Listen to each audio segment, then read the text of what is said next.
fair but use. we had to cut a certain part of the feed out of the recording to get it back up. I believe it was the Charlotte-Glen Lake game. Yeah, you only get so much fair use. No, we're not live. Yeah, we are. All right, good afternoon, ladies and gentlemen. Welcome into the Next Level Broadcasting Show. We're going to jump right into this one, as you probably heard the last 15 seconds of what we were precursing talking about. We're working on breaking in our producer on this show, but we appreciate that.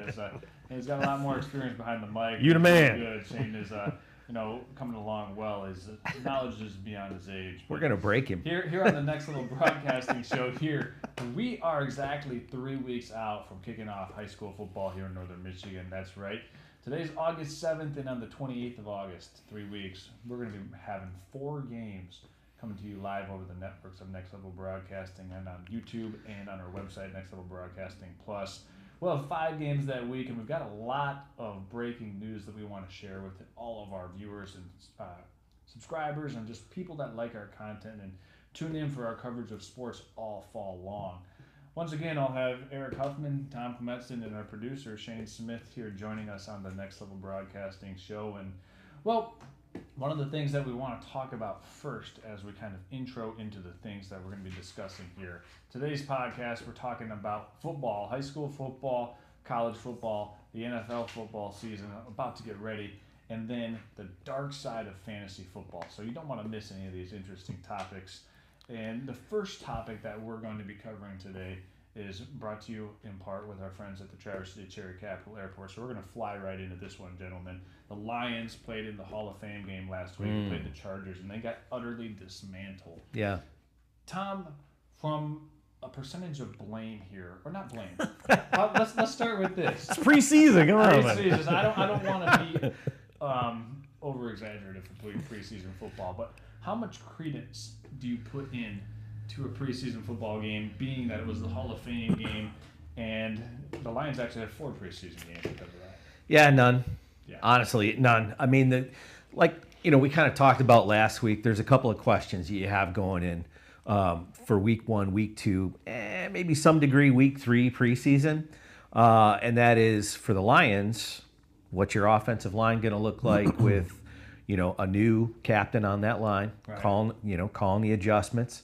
And then who's your backup quarterback? Like, that's a legit question, right? And so that was, if there's a takeaway from last week, neither of those questions have been answered other than the backup quarterback is, I don't even think the Lions know.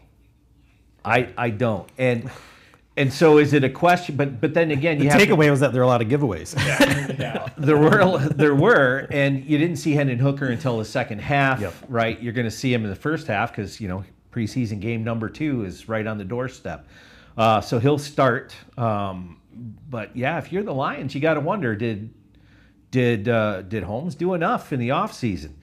You're losing your longtime center, the captain of your offense, and you really didn't do much of anything to shore that up. And maybe they figured Glasgow is going to do a good enough job, or maybe they think when the cuts come as we get closer to the roster cuts, right, that maybe they'll pick somebody up to give them some depth at that position. But the backup quarterback, especially with Bridgewater going to Tampa, I would be really, really nervous if I was working in Allen Park today. And that's one of the things that, I looked for in the preseason game was how did the second and third, fourth string guys compete? Yeah. Because that oftentimes is a window to how much depth is on the roster. Right. Yeah, one of the things I liked from the Lions coming out of that game was the rookie wideouts seemed to do a decent job. Tisla and was it Levet? I think Dominic Levet was the other one. And I thought they did a decent job despite the quarterback issues and whatnot. They were an upside coming for the Lions, and could, if they turn out well, that could open up the core to pretty good depth at the wide receiver for Goff. Yeah. And just another thing that I thought was, we're not going to spend more than maybe a minute talking about this, just because it is the first preseason of the preseason games with the Hall of Fame games. So right. We'll have 3 more preseason games this year to get things going on. They play the Atlanta Falcons tomorrow, August 8th. So We'll see how many of those starters get some chance to play. If those starters do get some opportunities to play, I would imagine it would be tomorrow night, because the second and then third preseason game is really about the coaching staff evaluating those second and third string options. Right. So maybe tomorrow in the first quarter we'll see some of those brand name players that we've grown to seeing play for the Lions and have really been able to build this team to the success that they've had, winning back-to-back division championships. But outside of tomorrow's game for the Falcons, I wouldn't really anticipate seeing some of these starters, and you're definitely not going to see somebody like Jared Goff in any of these preseason games, in my opinion. No, and I think that's the downside too for the fans, right? Like, so preseason games, you're not going to see like the head-to-head matchups. You really don't. You really are not going to come away with a sense for how good your team is going to do with the upcoming schedule, because you're not seeing the ones against the ones. And that's kind of the issue. If you go back to last season, so Goff was, not involved in any of the preseason games. And the Lions offense, it took them a couple of 2 or 3, almost 4 weeks to really get going. And so not only is it the preseason's kind of a wash if you're a fan, but so are the first 4 weeks are kind of Goff in the offense's preseason. I mean, but from the coaching standpoint, you're only as good as you prepare. Right. And if you're not gonna play them all and get that cohesiveness, I mean, how good are you gonna be if you're only going against practice squads or at the practice field? And like you said, that first couple of games, you may need a couple of games to get that cohesiveness going if you're not gonna all be out there for a preseason game. Yeah. Right. Another thing that I was going to mention is that last year you saw them kick off the season versus the Rams. They scored 23 points to win that game, or 20 points to win that game. It's Or a tough, 26. yeah. 26 to It's a 20. tough opener this year. Overtime game this year. They've got the Green Bay Packers, but last year, Tom, the point that you made, and I just want to over-allude on that, is that they didn't really start clicking until that Monday Night Football game versus Seattle. Right. That was really when they hit the ground running and Jameson Williams got into the act. And it really felt like at that point in time that the Lions were able to hit their stride in terms of the offense and the creativity and get all the cogs in the engine functioning at their optimum level. So we're going to keep it moving after discussing the Lions there. That's enough. We've still got a month, believe it or not, until the first NFL football game. So that'll be September 4th, Thursday night, and Dallas Cowboys versus Philadelphia Eagles, I believe. We're going to keep it rolling because we do have a very important news that we want to share with everybody here regarding the Next Level Broadcasting teams. And so without further ado, we've been broadcasting high school football now in Northern Michigan for going on our 6th season. And we have last year covered 5 teams, and we're going to be continuing to cover 5 teams as well.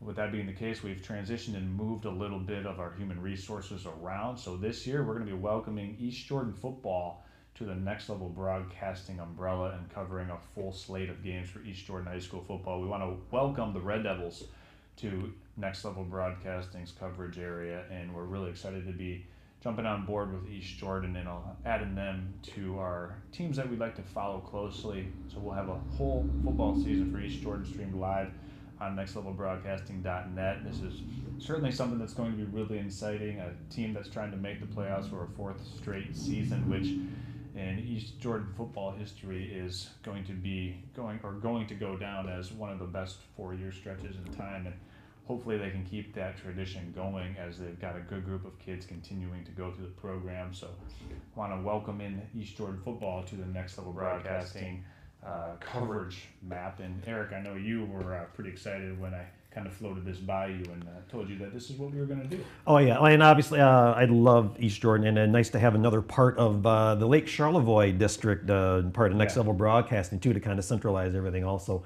But I've coached against East Jordan and been around East Jordan forever, and yeah, just so excited to have them be a part of the Next Level Broadcasting. Right, and they've been a part of the Ski Valley forever, right? So going back into it even. Yeah. Going back to the 80s. Yes, they got our nostalgia shirts on today, and still part of the Ski Valley for basketball. So yeah, I think it's gonna be excellent to be able to provide some coverage for them. And I'll tell you, I had the drone out, getting a little aerial footage of the football field.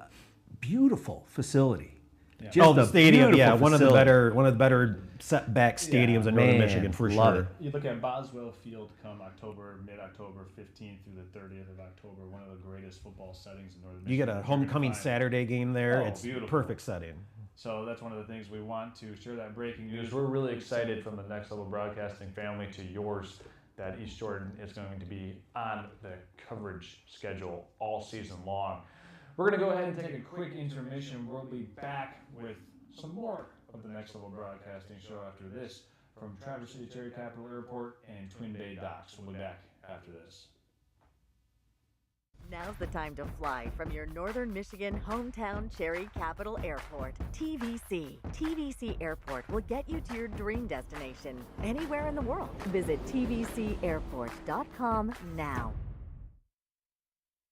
Unique gifts, home accessories, wedding items, and so much more. The Lake House on Bridge Street offers so many things to make your home or even your visit to Charlevoix that much more special. When you want beautiful items that reflect Charlevoix the beautiful, stop in or visit them online at thelakehouseCharlevoix.com for your own keepsake and your own personal memory of Charlevoix. Twin Bay Docks' exclusive diamond pattern is stylish to complement your waterfront property. It's quality built to last a lifetime, engineered to be stronger. Our non-skid surface stays cool to the touch, and we offer a full line of dock accessories, including kayak and supboard racks. To see all we have to offer, visit our website to find a dealer near you. Twin Bay Docks, simply exceptional quality.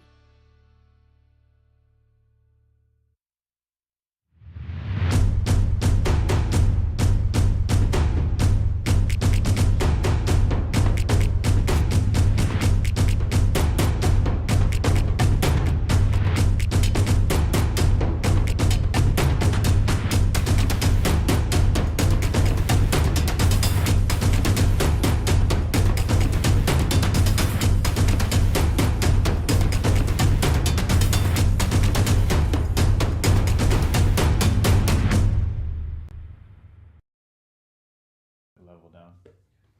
All right, welcome back into the Next Level Broadcasting show. We're going to jump in. Welcome back, and this is the Next Level Broadcasting show. Thank you to all of our sponsors that are helping make this program available to all of our listeners, subscribers, viewers from across the state, across the country. We're going to jump into our second topic on today's podcast. We're going to be talking about the dark side of fantasy football. So for all of those out there, fantasy football and fantasy sports in general are starting to consume sports, in my opinion. And Eric and Tom and Shane, I know you have some opinions on it as well. But Tom, I'm going to start with you because the elephant in the room here is that earlier this past week, the NFL sold 10% of the NFL network to ESPN and Walt Disney. So your initial thoughts on that as we have a merger of two huge entities. So if I'm not mistaken, though, it's ESPN has now the NFL network, The 10% equity share of it, yes. but the NFL gets 10% of ESPN. That's the part for me that's concerning. Sure. So, you know, if you go back, the question is, what is ESPN, right? So if you go back to its roots, sports reporting and eventually live sports, Big East basketball was huge. I mean, that's really where they made a lot of their early money. You know, they were always known for good, credible, honest reporting. And I got to tell you, my personal opinion is that ESPN in the last year especially, but in the last several years, we've seen a purge of journalists from the network for entertainers. And so you have a lot of opinion shows that aren't necessarily based in fact in a lot of cases. And now that the NFL has a 10% ownership stake in it, outside of Jerry Jones, who are we going to hear them critique? Right? If there's an issue in Miami with Ross and the culture in that organization, I think that he's not going to get the Snyder treatment, even if it's warranted, because again, the other thing that we've heard a lot of fans bring up is, do you think ESPN is actually going to do a story on CTE? Right. It's not going to happen. And it's not going to happen because the NFL's got a 10% ownership stake in it.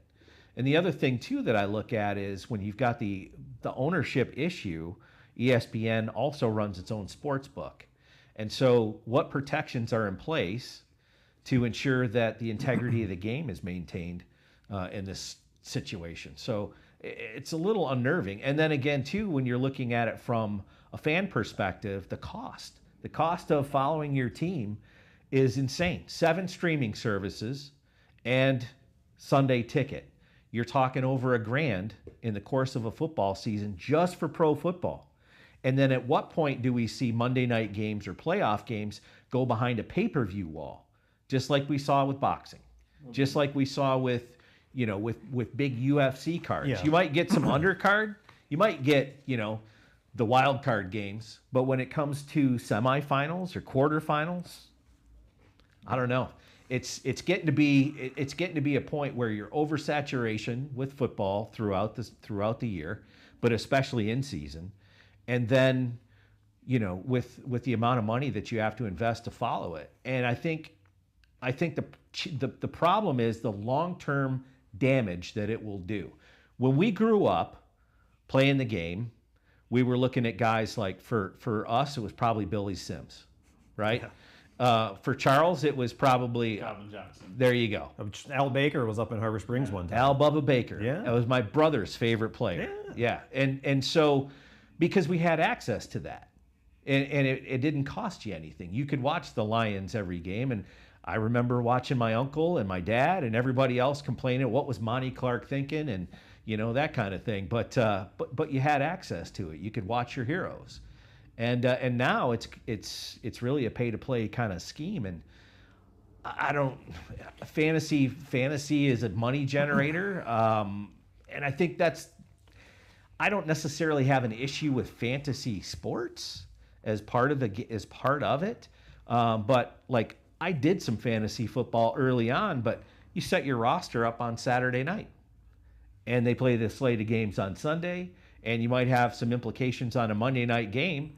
But it was a pretty easy cycle. Well, now you've got games on Monday night, Thursday night, Friday night, Saturday night, Christmas, Thanksgiving. Well, you've got that fine line or that battle between ease of access and and being the old school where you had everything on your major networks. Right. Or I've got YouTube TV and NFL Sunday Ticket, but yet I can't watch my Thursday games. I have to have Amazon Prime. Right.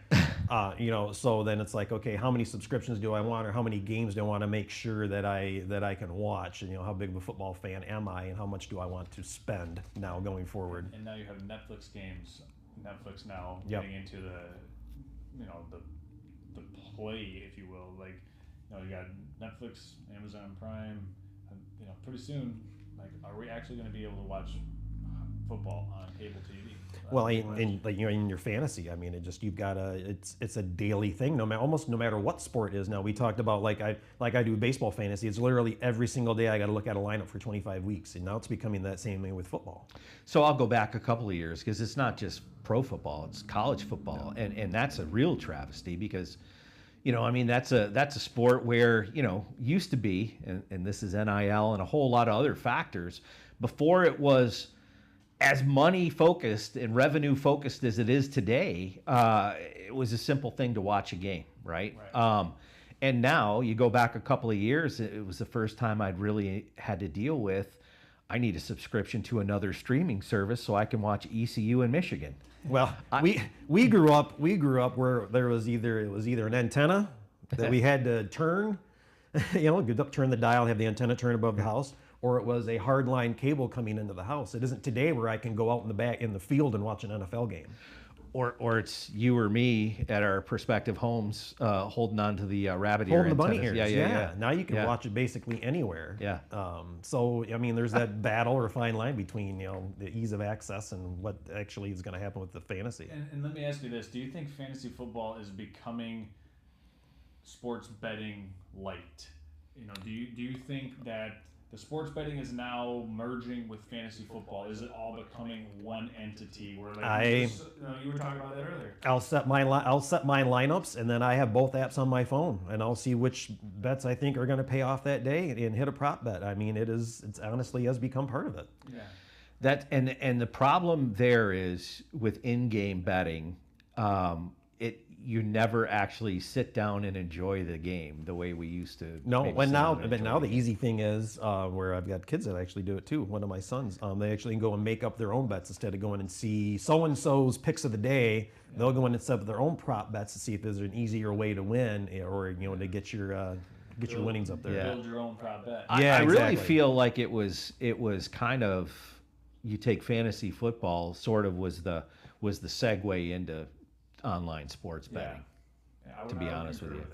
I think a lot of the people that were into fantasy football have that analytical mindset, and that analytical mindset oftentimes drives a lot of the want or desire to try to prove yourself right in some of those conclusions you can come up with. Well, and for the NFL and the sports betting, all it's doing is expanding and making it easier for the fan to have access and experience it and give them more revenue in the process. So I guess us old farts can argue about it all day long.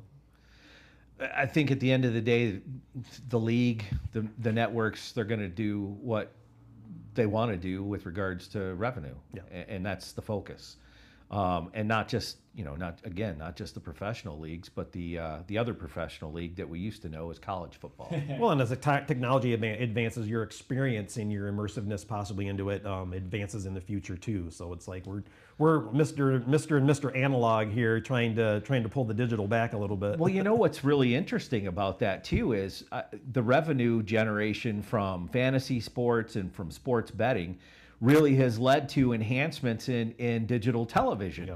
You have an option of watching just, a game like you used to watch an old school game, or you can get the digitally enhanced version, and you've got all kinds of stats, in-game stats that are rolling while you're going. If I pay $10 extra a month, I'll get 4K on my YouTube. Yeah. I was on that for the NCAA tournament. I mean, you gotta have that. I mean, as a sports fan and as gotta have that.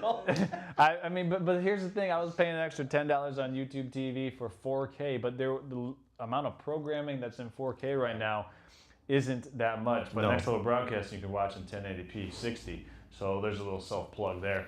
We're going to go ahead and step aside when we come back. We're going to be breaking down. We got a fun game for both Eric and Tom to go over. The ESPN actually came out with an article ranking the top 10 teams with rosters under 25 years old. So we're going to be chopping that up next here on the Next Level Broadcasting Show. Vision Source and Gaylord Eye Care are proud to be offering their services to local communities across northern Michigan. With locations in Gaylord, Boyne City, Bel Air, and Sheboygan, they're committed to serving you and providing a trusted source of credentials and expertise. If you're struggling with anything vision related, then don't hesitate to schedule a consultation and meet their friendly and experienced staff for yourself. Charlevoix State Bank was founded in 1994 to provide exceptional local service to our northern Michigan community. With 6 locations in Charlevoix, East Jordan, Boyne City, Ellsworth, and Beaver Island, we're here to make banking easy right here in your neck of the woods with people you know. Charlevoix State Bank believes in the positive lessons of high school athletics and is a proud sponsor of tonight's game.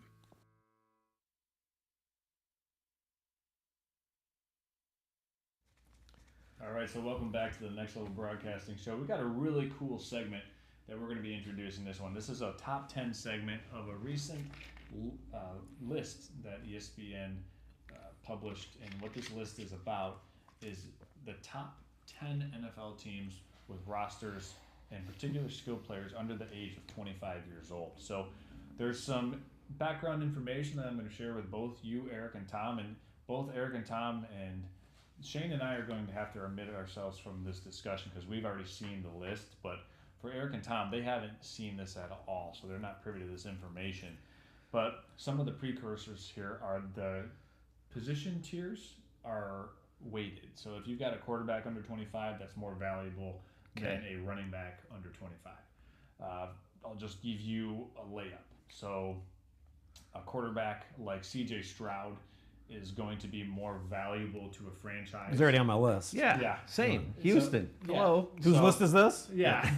so a quarterback like C.J. Stroud would be more valuable to a franchise than a player such as Jahmyr Gibbs for the Detroit Lions, just based off of the position that they play. Yeah, yeah. So it's based off of the positions that the players play, the production of the players, Okay. and then how long are those players under contract for in their current, collectively bargained. I guess I the got one. age, given the age, they're on a rookie deal. So, I got a few. Let me start with you, Eric. Number 10, the top 10.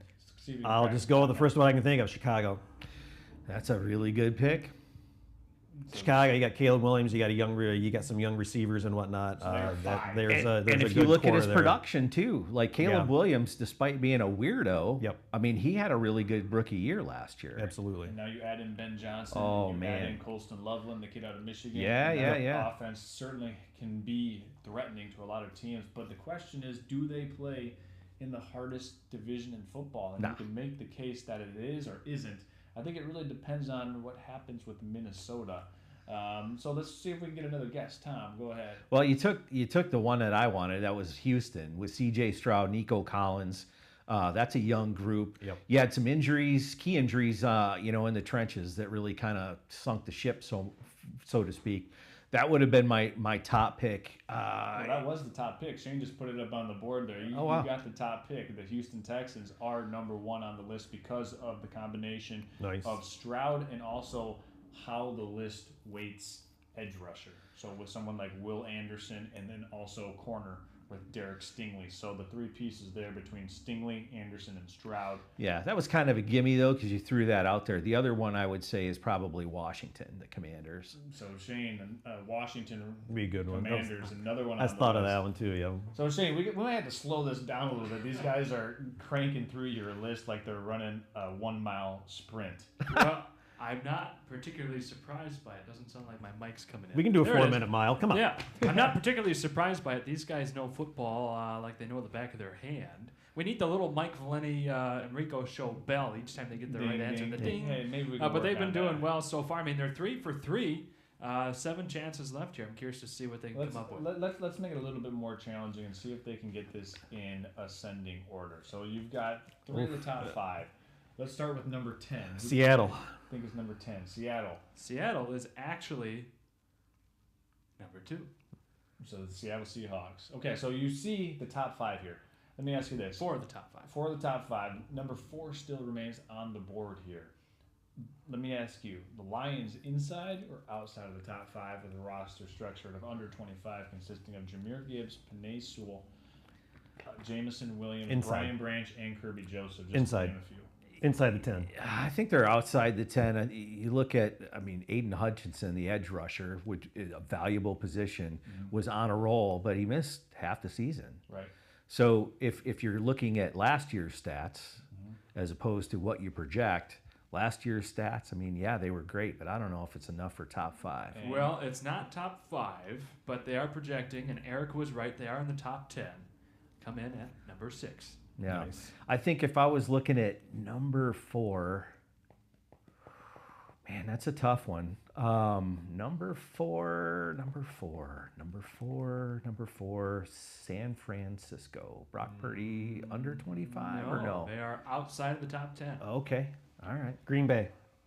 Also outside of the top 10. Wow. Okay. Well, we're not perfect anymore. No, that's the end of that. Let's see. Majority of these teams are east of Chicago. Right. I'm just gonna give them one that they're never- Baltimore. Nope. You guys are not Wow. gonna guess this one. This was the only gripe that I had with this particular list, and that is the New York Giants.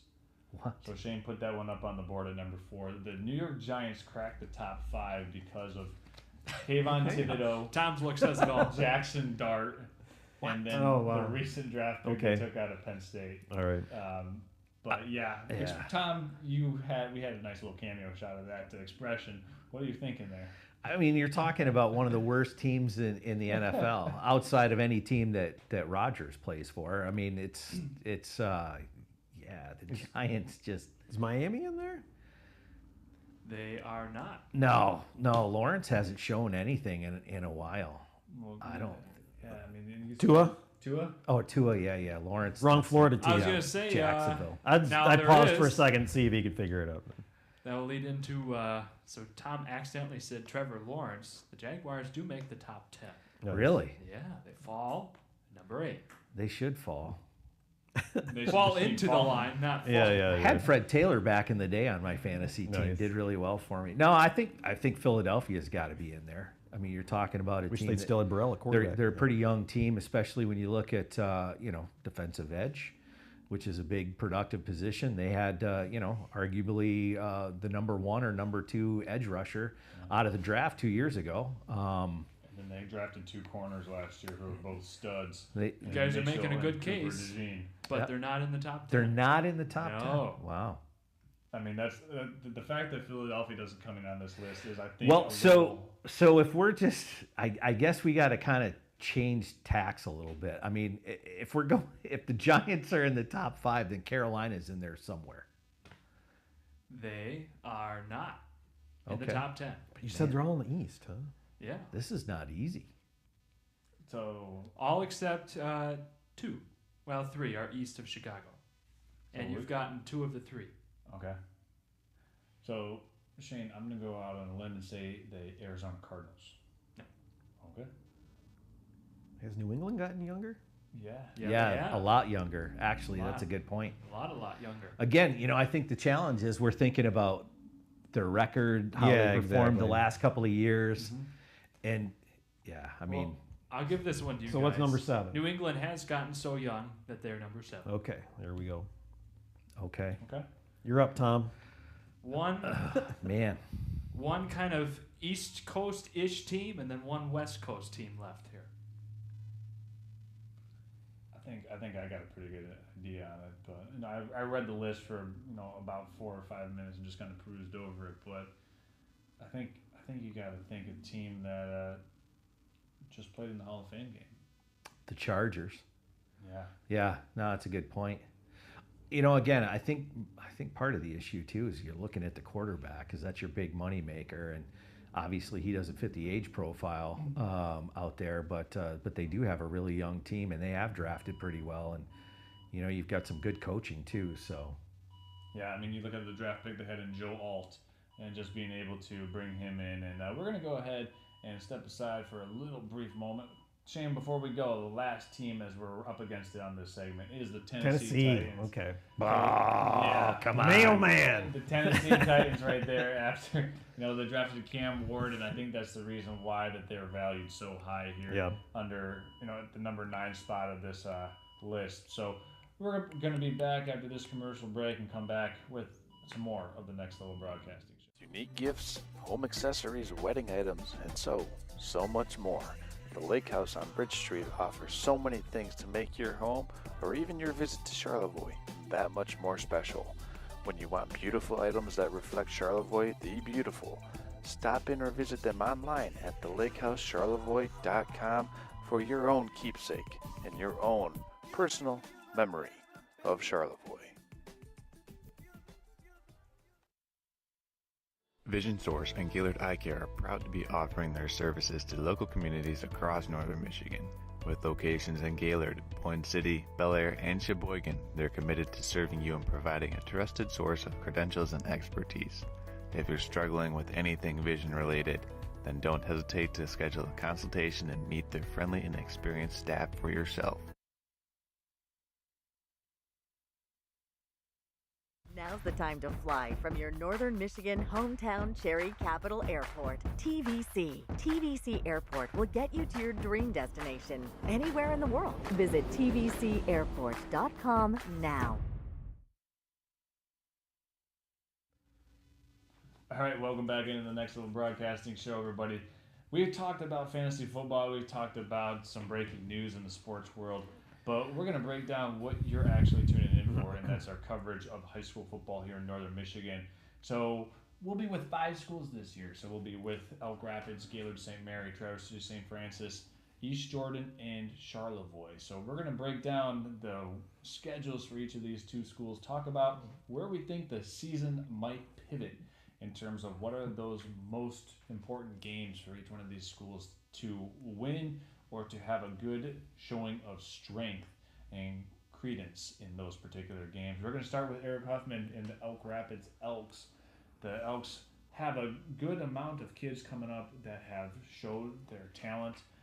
Will they be able, looking at this schedule this year, Eric, to maybe sneak into the playoffs? Well, I think they've got a good core coming back. It was nice to be able to follow them quite a bit last year. There's a couple of games that really stand out.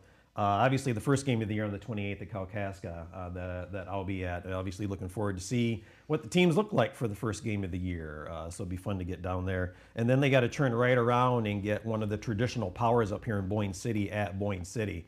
So they're going to find out what they're made of for the season here pretty quick within the first couple of weeks. And another game that I'll be looking forward to would be what I will want to call their revenge game with Sheboygan from last year. They were up 23-0, I believe, at halftime at Sheboygan, and ended up losing that, I believe, 30-23. They're right at the last second, last play, last minute or so of the game, if I remember correctly. So that's one they're obviously, hopefully, they're circling on the calendar and looking to get a little bit revenge for that one. And Mansalona, a nice up-and-coming team, a nice-looking team that has a possibility of making the playoffs this year, too. It's a good test for them. And then, obviously, Charlevoix. Always the battle of the 31, and it'll be a good game for them. And a couple other games will be intriguing, but those are the ones that are really standing out to me so far. I think as you kind of break down the schedule, Eric, you can kind of break it down into three different parts, right? You have the teams that you would say Elk Rapids matches up with favorably. Yeah. And then you have the teams that I think would provide some challenges based off of personnel and also scheme. Sometimes it's not just who's got athletes in high school football, it's sometimes the schemes that these teams employ which can make matchup in Elk Rapids scheme too, they've run multiple sets, and with the returning quarterback in Braden Flutie too, they run the spread plus multiple sets too, and he can do all sorts of things behind center, and so their ability to be versatile should only pose well for them in the games coming up this year, again with the returning starting quarterback. Yeah. So you're looking at this schedule. They've got home versus Benzie, and then at East Jordan. They're finishing it out with Charlevoix, Tawas, Benzie, and East Jordan. Yep. All schools that are of the same or smaller size than Elk Rapids. So you look at those last four games, they're going to be taking on the only school that they're going to see on their schedule that's larger than Elk Rapids are Boyne City and Sheboygan. So yep. In terms of advantage of numbers, Elk Rapids going to have that enrollment advantage pretty much all season long. Yeah, and it'd be nice. I know they have their orange and black scrimmage coming up on the 16th. It'd be nice to get down there and see what's going on. I'll be in the middle of sidewalk sales, so I don't know if I'll be able to get down there. But it'd be nice to get down there, visit with coach and the team sometime before their first game of the year, and maybe be able to sneak out and catch some of that scrimmage.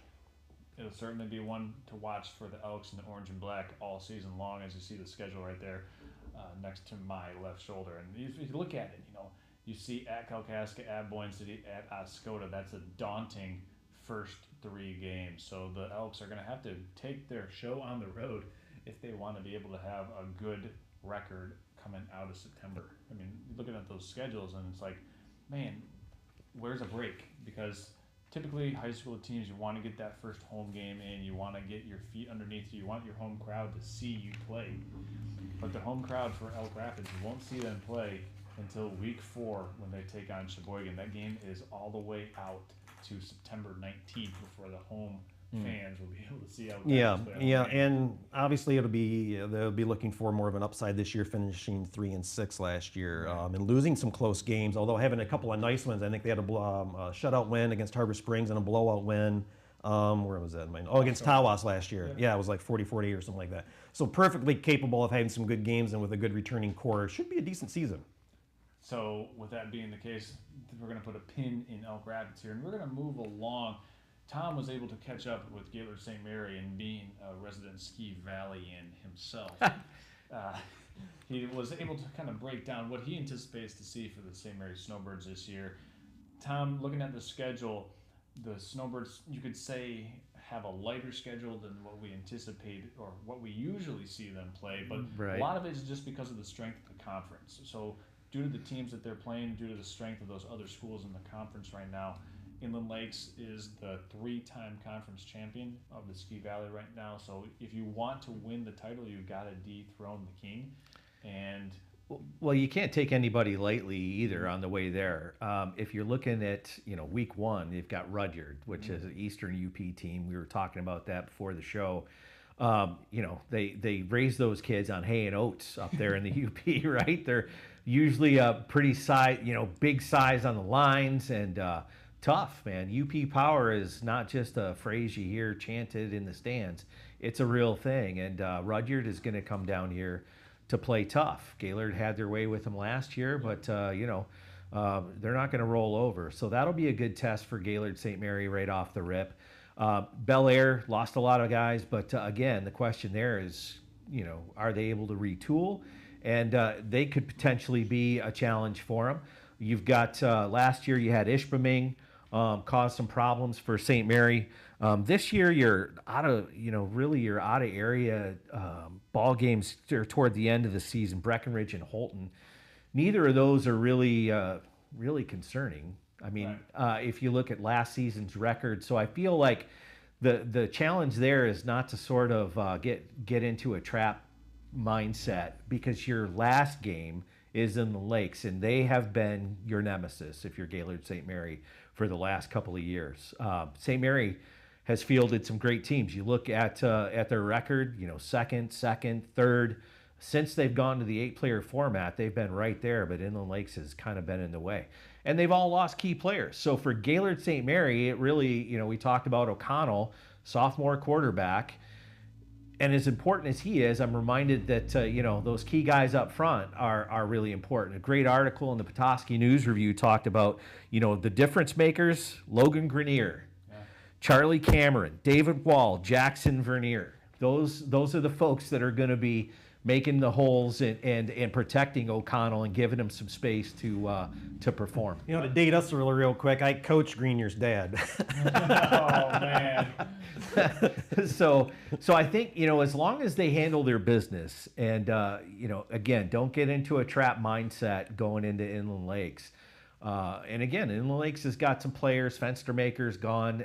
They lost, some size too. That's going to be the key game, the last regular season game. I think another player to mention here for Gaylord St. Mary, and one that we saw come up huge in that regional baseball game versus East Jordan, is Eli Switowski. Oh, yeah. So my sources near the St. Mary team are telling me that Eli Switowski has been repping a little bit at quarterback because of his ability to command an offense, and also his athleticism and his arm strength. So maybe they have not one but 2 quarterbacks this year, which gives them a little more versatility in terms of the packages they can run and the different types of sets that they can employ. And one of the things that it makes the season more challenging for St. Mary is those games against weaker opponents. They need to make sure they win those games. Yeah. Because one slip up can cost them a tremendous amount of playoff seeding. So I was talking to one of the coaches today for Gaylord St. Mary, and they were telling me that they are a little bit, or they're always concerned with how the playoff points shake out. Right? Yep. You want to be able to position yourself to have the most advantages as possible when you get seeded in the playoffs. Mm-hmm. And whether that is, just from a mathematical standpoint, are you going to be in a good position going into the playoffs to give yourself the best chance to win? Or would you rather be completely healthy and really clicking on all cylinders? And he told me, without a doubt, he would prefer to be healthy and the team clicking on all cylinders as opposed to where the game was located. But that is one of the things to take into account. The strength of your schedule now means a lot more with the MPI rankings and all the different types of quantitative rankings of these teams. Well, that's why you see teams like Kingsley and Lumen Christi play Division III schools, and and they hold their own. Right. So not only do you have a team and a competitive team at a higher division, but you've done well in that game, and so definitely, iron sharpens iron. Exactly. Well, you're only as good as your schedule. Bingo. Yeah, and if you can go, but I do think the thing with your schedule is if you can separate yourself from inferior opponents on your schedule and then compete and maybe even beat a team that's better than you, it really prepares you. One of my coachisms that I say on air once in a while is, in the dictionary is the only time success comes before work. Yeah. It's a good point. It's a good point. It's interesting too, because I remember part of our pregame show, as we would cover Gaylord last year, we would check in with St. Mary and the athletic director and get kind of a sense for how the Snowbirds were doing. And, one of the challenges on that schedule is, can the other teams keep the schedule? Right. There are situations where, they're out of your control, whether it's a health issue or what have you, where games are canceled. They've got to jump through hoops to try and find a makeup. And you get some teams that just get demoralized, and they're just like, and sometimes they just like, okay, we're getting beat up and we can't do this. We're not ready yet. Right. Well, we'll see what the Snowbirds have in store for us. They're going to open the season on August 28th, home versus Rudyard.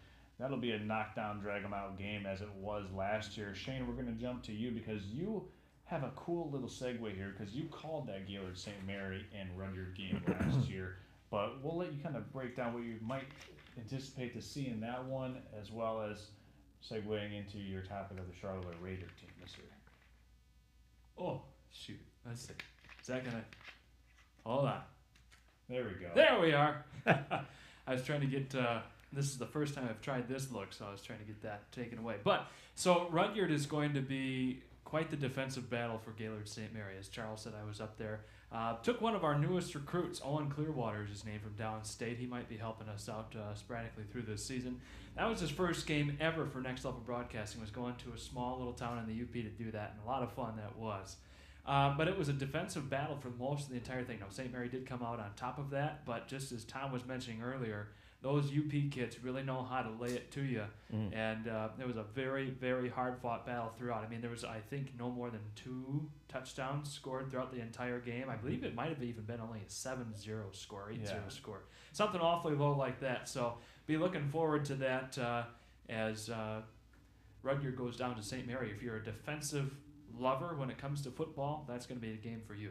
Yeah, certainly will. Well, I mean, Shane, like you said, you were there, and I think it was 7-0 or 8-6, one of the two. Yeah. And it was just a knockdown, drag 'em out kind of game, which you don't often see in the 8-man football as much as you do in 11-man football. But with those two particular teams on that given day, that's how the story unfolded. So if these teams continue to play each other. It's out of conference game, and actually next year, the Eastern UP schools and the Ski Valley schools will be forming Voltron.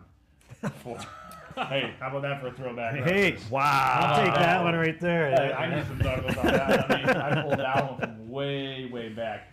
But the Eastern UP Athletic Association and the Ski Valley Conference will be found it on a VHS tape at the library. Yeah, I had to rent that one out at the public library to watch that one. Little beta disc. They'll be forming that conglomeration of a conference, and the Rudyard Bulldogs and the St. Mary Snowbirds will be able to see each other much more, and it won't be an out-of-conference type of scheduling. So with that, that's going to conclude our analysis of the Gaylord St. Mary Snowbirds, and we're going to send it over to Shane Smith for his report and breakdown of the Charlevoix Raiders schedule. Thanks, Charles. So as I pull it up here, this will be a new one for Charlevoix. Unionville Seaboing down in Clare. Nice. Never played them before. Nice. Scheduling an opponent with some serious credence. Yes. I tell you. Well, and hey, those thumb folks are a lot like the Eastern UP folks. A lot of farming, Yep, a it's lot time of to big, level up, tough man. farm kids. So this will be a good test for Charlevoix coming right out of the gun to begin.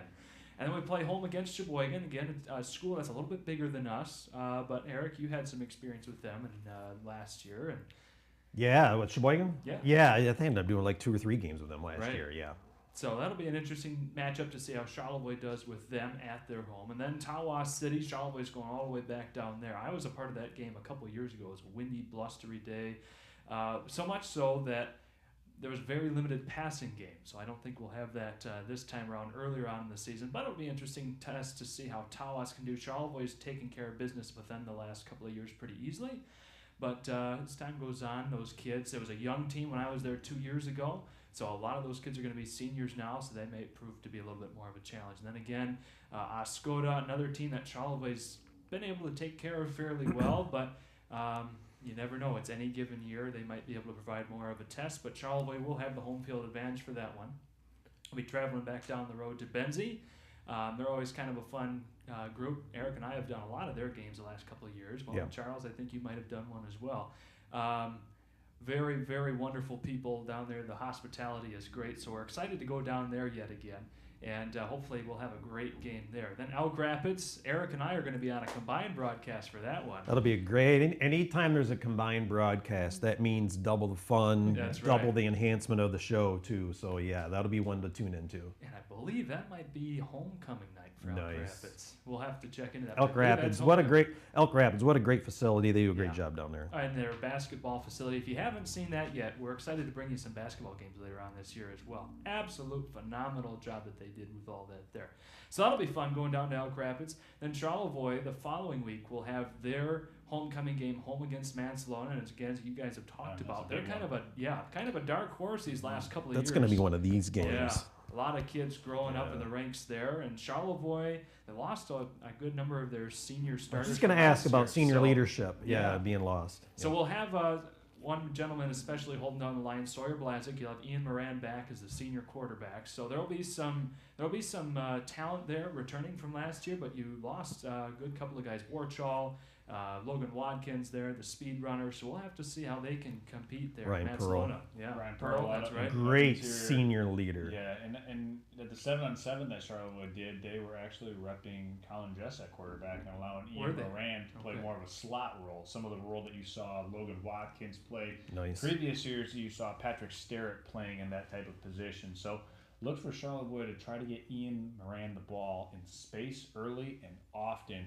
for Charlevoix Raider offense to be clicking on all cylinders early on in the season. And then Shane, those last couple games for Charlevoix Those- are heavy hitters. They are. Yeah. Mansalona, Boyne City, and then at Rhodes Field down in Kingsley.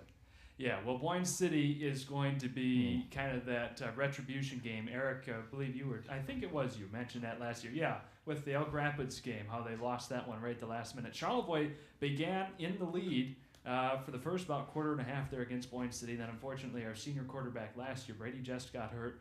And Boyne City was able to storm back from behind and win that one. And then they advanced all the way to the semifinal in the state championship. So Charlevoix looking to make a statement there against Boyne City this year, see what they can do. It will be back in Charlevoix's field, so the crowd will be extra ruckus, see if that can help them along. And then, of course, Kingsley. 2 years ago, they won that state championship, still had a respectable program last year, made it to the district final, lost to Boyne City, of course, went to the state semis.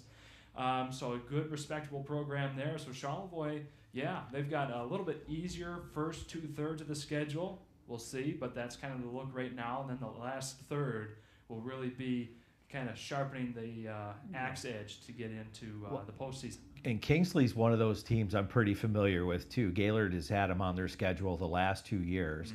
So Gaylord's undefeated regular season, they had Kingsley, and Kingsley took them with a really young Kingsley team. Took them right down to the last possession. Yeah. And then last year, I mean, it wasn't even close. Right. So, but Kingsley, you can expect they run that wing tee. They've always run the wing tee. Very, very disciplined, well-coached football team in Kingsley. They're going to be tough. Yeah, so we'll have to see how that goes. Charles, I'll send it back to you here to Yeah. wrap it up, and we'll get into a couple more schools as well that we've Sure. got. So, I mean, you're just looking at what Charlevoix has there. You can see from the schedule that the first 5 to 6 weeks are teams that they were able to handle pretty easily last year outside of Sheboygan. Tawas, Oscoda, and Benzie Central. Charlevoix has, I think, a 3 or 4 year winning streak against each one of those schools combined. And then you look at the Boyne City game, and Charlevoix lost to them last year after beating Boyne City 2 years ago, in which Charlevoix advanced to make it to a district final where they lost to Menominee. That was the 2023 season. So Boyne City and Charlevoix have split the last 2 seasons of football. So that game means a lot more than what just the schedule is indicative of on paper. And then Kingsley last year for Charlevoix, I think Kingsley just needed to clean up and get ready for the playoffs, and they really took it to Charlevoix in that final game of the year. So that'll be an interesting game, a good test for Charlevoix. Are they truly a contender in Division 7 for that playoff roster? If they can go to Rhodes Field against a Division 6 opponent last week of the year, that week 9 Kingsley is going to be polished, and they'll have their system. Like their system week 1 looks good. You see Kingsley week 9, Yeah. their system looks even more fine-tuned. So we're going to segue now to the Traverse City St. Francis Gladiators schedule. Right now they've only got 8 games on the docket, but wow. Wow. We're looking at this schedule right now for Traverse City St. Francis. Let's get a big reveal here, Shane, because it is something else. They're going to get taken on 2 defending state championship winners this upcoming season in Jackson Lumen Christi and also Pontiac Notre Dame Prep. So for the Traverse City St. Francis Gladiators, once again, punching above their weight class, taking on huge perennial powerhouses in higher divisions. But the big news around St. Francis is they actually moved up to Division 6 this year. So no longer in Division 7. They moved up to Division 6, so that does take them out of potentially having to go to the Western UP in a district final rematch versus the Menominee Maroons, who Menominee for the last 2 years now in Division 7 has been one of those teams to beat. They're Vikings. my They're God. huge. Yeah. Some of those, they played in some of those tough games that they lost last year. They had chances. We were down at the Lumen Christi game, and they actually didn't play too bad of a game. Just had some lapses on defense and gave up some big plays, which ended up being the difference. Yeah. So looking at the schedule, the Traverse City St. Francis Gladiators are going to open up against Glen Lake. That game will be on August 29th, and we'll have that for you. That'll be Friday. Only the first Friday game that we've got on the first week of the season. After that, they'll be taking on the Ogama Heights Falcons. They'll be traveling down to West Branch and taking on Ogama.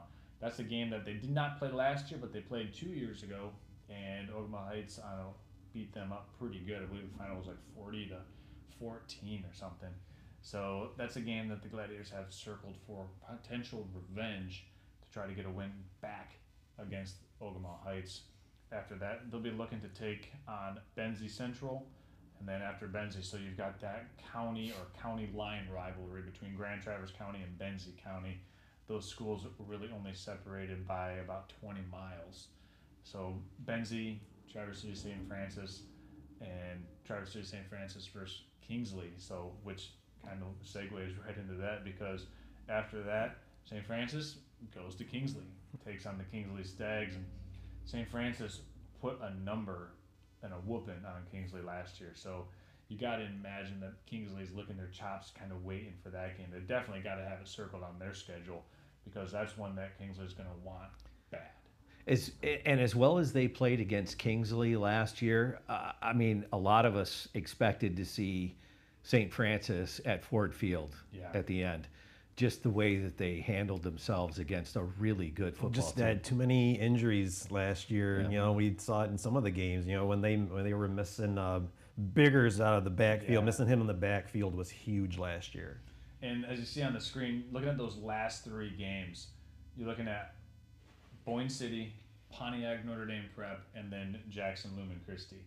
So fortunately, they do have 2 of those 3 at home at Thurlby Field. The Boyne City game is a little bit different animal, and here's why. So at Thurlby Field, once a year or twice a year, depending on schedules, they have an early game. Okay. And that St. Francis Boyne City game will be not only homecoming, but it will also kick off at 5 p.m. Friday night. So there's a later game that will be taking place at Thurlby Field between, I believe, TC West and one of the teams from downstate, maybe Mount Pleasant or Saginaw. But nonetheless, Boyne City St. Francis will kick off at 5 o'clock on Friday. And for these kids that are used to playing different times, you're not usually used to playing earlier on a Friday night. Right. If you're playing a different time, it's usually Saturday at 5 or 6 or 1 o'clock in the afternoon, as we've seen with the Gladiator schedule. But this one at 5 o'clock. They had a game last year that kicked off at 5 o'clock as well. So it's not something that they're totally unaccustomed to, but I do think it gives them a distinct advantage to a team that isn't so used to playing on Friday at 5 o'clock. Right. So that's a big one. That's a rematch game. Boyne City beat Traverse City St. Francis last year on a last-second field goal. So that game went right down to the wire. It was one of our greatest games last year to be a part of, was that St. Francis Boyne City game. And it went right down to the wire, back and forth. I think there were 4 or 5 different lead changes in that one. So for the Gladiators, they want that Boyne City game back. And then you look at these last two games. You've got the Division 5 state champion in Pontiac Notre Dame Prep, and then you have the Division 6 state champion in Jackson Lumen Christi. Not only the Division 6 state champion, but 2 years prior, the Division 7, and previous to that, the Division 7 state champion. So Jackson Lumen Christi now back to back to back state championships, whether it's Division 7 or Division 6. So you're looking at that team and just think, wow, what can't they do? But from the Gladiators' perspective, what they need to be able to do is lean on their formidable offensive line and go back to playing smash mouth Gladiator football, setting up the play action pass by hitting fullback trap, hitting ISO, hiding the pickle, doing a lot of different smoke and mirror in the backfield. Dealing cards. Yeah, exactly. Yeah. When you can do that, you can set up those one-on-one opportunities for their very elusive and athletic running backs down the seams going up against linebackers. So look for that for the Gladiators. But once again, with a very formidable schedule, I think for them, if they can get to week 5 or week 6 with only one loss and just kind of see what happens the rest of the way, that would be a success. If they can get there and also be healthy, I think that would be a victory in its own right based off of the quality of opponents that they'll play. And as you see on the schedule, they do not have a week 9 opponent. I think that might be by design because you look at Boyne City, Pontiac Notre Dame Prep, and then versus Jackson Lumen Christi, you're going to have some bumps and bruises after those 3 games consecutive. Extra couple sessions in the ice bath. Yeah, you get a whole week to rest and recover and rejuvenate. And being in Division 6 this year, they're very well could see a rematch of Kingsley, Boyne City, either one of those 2 opponents in a district or a district final game in the playoffs, being in Division 6 now. There is something to be said though about momentum, Yeah. and being able to not have to reset, because you see that hangover sometimes from a bye week also. Yeah. So we're going to keep it moving. We're actually going to show the East Jordan Red Devils schedule now. So we talked about East Jordan. The big announcement, they're going to be covered on Next Level Broadcasting all football season long. And if you're looking at their schedule right now, they open up at Manistee. So both of these teams made the playoffs last year. East Jordan went to a district final game. They lost a heartbreaker to Iron Mountain. So they'll be looking to take revenge on another UP team, and this one just happens to be week 1 versus Manistee. So they'll be heading on the road, going across the Mackinac Bridge. This game will be on August 28th. This will be Thursday, a part of our 4-game kickoff slate. We'll have 1 game the following day, as we mentioned, Traverse City, St. Francis versus Glen Lake. But right here on the East Jordan sideline, guys, what do you think jumps off the schedule? I mean, I look at it, and I see the likes of Kalkaska, a Division 5 school, and then you're also looking at Frankfort, Elk Rapids. East Jordan, I should say, between Frankfort, Harbor Springs, and Glen Lake, Joburg, only 4 teams on their schedule that are the same size school as them in Division A football. It'll be interesting. Kalkaska has not been traditionally very good lately, so that's obviously a very winnable game for them. Joburg, too, lately has not been very good after having a nice long run of success. The Harbor Springs game. Harbor Springs is on a rebuild. They have a nice young quarterback, though. I believe his Cousins will be his sophomore year coming into this year. Frankfort winnable. The Elk Rapids game will be an interesting one. Obviously, I'll probably be doing that one, so that'll be a fun game to attend and broadcast. But the probably the first game of the year, making that long trip to Manistee, they're really going to find out what they're made of right away. Yeah. You look at Joburg. So last year, it just so happened I was rehabbing an injury and was working out with a kid from Johannesburg who was coming off his freshman year and injured in the football season, and so I kind of talked to him a little bit about the team, and great team, a lot of energetic go-getter kids, coaching staff as well. I just wonder, if the 8-player format isn't something that they thought about, right? Because they started a lot of freshmen, so it's one of those situations where a young team if they can maintain, their health, and if they can get these kids into junior, senior ranks, and they're still loving football, that could be a sleeper team. Glen Lake will be a really tough game. Glen Lake will be a really tough game. They've got a lot of returning young studs. Still, so that'll be a tough one. I think for me, the game that jumps out off this schedule is Week 5, home versus Mount Pleasant Sacred Heart. I mean, you're looking at the Shamrocks and the type of program that they've been able to build. Like, just looking at this schedule, a lot of these teams are local. But when you go out and you schedule the likes of Mount Pleasant Sacred Heart and you say, hey, we'll do a home and home with you, like we want you on our schedule. We want to see how we measure up to a team that's perennially thought of as a contender. I think that shows a lot about the mentality and the health of the East Jordan football program right now, where they say, hey, we'll play anywhere. We'll go to Manistee. Yeah. And I think the Week 6 game versus Mansalona. So for East Jordan, I think the schedule, as it gets into the middle section, at Glen Lake, home versus Mount Pleasant Sacred Heart, home versus Mansalona, I think that's where this season is going to be determined, where it might sway or pivot. But I think you're going to have a lot of takeaways once you get to weeks 4, 5, and 6 for the East Jordan football program this year. And we're excited to be a part of it. We're excited to be a part of that schedule because there's some really mouth-watering matchups on there. And East Jordan making it to the district final last year, losing in a heartbreaking fashion to Iron Mountain. They certainly represented Northern Michigan well the last 2-3 years, making the playoffs each one of those seasons. And what they do have coming back is a lot of skill position players. You got to look at like a rising junior now with last name of Webb. His ability to break tackles and ability to make people miss in space is probably my key takeaway for their success this year. Their ability to get him the ball in space and allow him to do his thing for East Jordan. So that's going to conclude our 5-team breakdown. We're going to step aside for one last time, and when we come back, we'll have a wrap-up of today's episode of the Next Level Broadcasting Show. We'll be back after this. Hey, Dad, brought you some popcorn. You should relax. You worked so hard for us. What happened? It's a little fender bender, but Mom already filed a claim with our agent, and we can track the status right from the app. Auto owners pays what they owe without any hassle. Sounds like simple human sense. Well played. Ask Bingham Insurance Services in Charlevoix if auto owners make sense for you.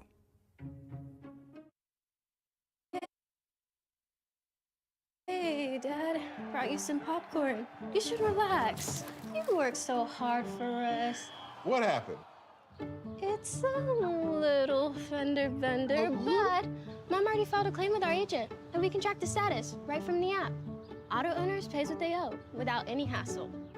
Sounds like simple human sense. Well played. Ask Bingham Insurance Services in Charlevoix if auto owners make sense for you. All right, welcome back to the Next Level Broadcasting Show. Charles Trail, Eric Huffman, Tom Clements, and Shane Smith running our production here. We want to just do a quick wrap-up of everything we've talked about here today on the second iteration of this show that we're going to be doing all season long, hopefully into basketball season and then well beyond after that. So if you missed anything, you can go back in the live stream of this video. You can check what we talked about. We were wrapping on just fantasy football. We talked a little NFL football. We talked a little Lions. Today we didn't really break down and jump into the enigma that is college football and the name, image, and likeness, but we'll get into that. We've got a lot of time before we get into high school football. Actually, just 3 weeks. So maybe on the next week's show we'll talk a little bit what we're hearing out of these training camps at high school or college football games, and we'll also have a little bit more baseball to dive into after some more sample sizes as we get into September push for playoff positioning with the Major League Baseball standings and things like that. So a lot of fun stuff coming up on the Next Level Broadcasting Fantasy show. baseball playoffs are coming. That's right. As Eric Hoffman, you might be the only guy I know that's juiced up for fantasy baseball playoffs. I'm only juiced up because my favorite delivery driver got me in the league this year, and since I'm in first place, I got to enjoy it, man. Okay. So there you have it right there. Like, that's the reason how you get into fantasy baseball. Well, we just want to thank everybody for tuning in. Tom, Eric, Shane, from myself. We're here talking about high school football, professional football, because, that is what we truly have a passion for. If you have a passion for any of the schools that we cover or any of the teams that we talked about today, whether it's the Detroit Lions or the Charlotte Raiders or the East Jordan Red Devils, the St. Francis Gladiators, Elk Rapids Elks, or the Gaylord St. Mary's Snowbirds, go ahead and feel free to hit that like and subscribe button and follow along on nextlevelbroadcasting.net. So you can see all of those links that are already published and posted. I believe we're finishing up the last few East Jordan Red Devil football games on nextlevelbroadcasting.net. You can go to the site. Those individual links are already up on the website, so you can go ahead and share a Week 9 game link with your friends and family. That's awesome. Already out there. So that's one of the things that we wanted to do this year for all of our fans and subscribers and people that follow along. You can go and send those links out well ahead of time now. We're 3 weeks out from kickoff. You can send a Week 9 game out right now and have that already scheduled to watch. So, Technology, baby. there we go. No doubt, man. So that's going to conclude today's episode of the Next Level Broadcasting Show. We'll see everybody next week before we send our producer Shane Smith off to college. So we might have something special in mind for Shane on his He may have the last beard and chest hair of a show. 50-year-old man, but he's Yeah. still got school to do. That's right. Chest hair, good part here. So next week on the Next Level Broadcasting Show, we'll be breaking down a little more Major League Baseball, only 2 weeks from high school football kickoff, and much, much more. Stay tuned.